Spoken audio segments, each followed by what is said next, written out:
I did not enter politics to get along. I entered politics to be a disruptor and change the course of what I thought was hostile, and still believe sometimes, hostile policies against the communities that I wish to represent.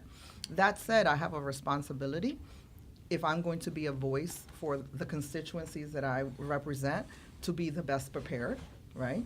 To work really hard and to be a good advocate, right? And so I can sit here and point fingers about what's not happening, or I can use the assets that we have and say, you know, we need to row together. I always say I'm a proud Democrat and it's my party, even if they don't want to embrace me, right? And they're tone deaf, I say to them, right? They're tone deaf to what's happening in this country, right? AOC is a perfect example of, you know, people are going to come in, right, at different times in the history of democracy and say we're not going far enough or we're not doing enough, right? And those voices get amplified, and that's the case here, you know, in Philadelphia. I don't play along, right? I don't play along, and I'm not willing to compromise my values. I'm not willing to go to jail for people. The fact that I represent a district where politicians are a pipeline to jail, right, and to corruption, right? Folks know I that's the politics and the context in which I deal with.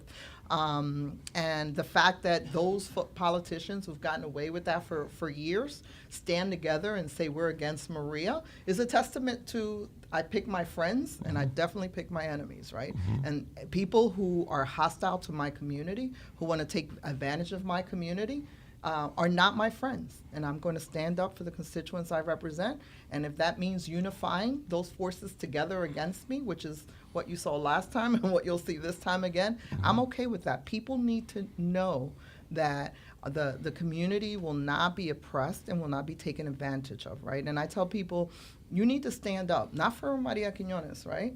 For the community, right? I mean, with one thing I've demonstrated over the course of time, and look, they have tried to dig up stuff about me, right? Lo que no está se inventa. And I'm still standing, and I'm still standing because I'm standing on the right side of history. I'm standing for the people that I represent, you know, and as long as those things are with me and God and a lot of prayer, I'm going to be okay.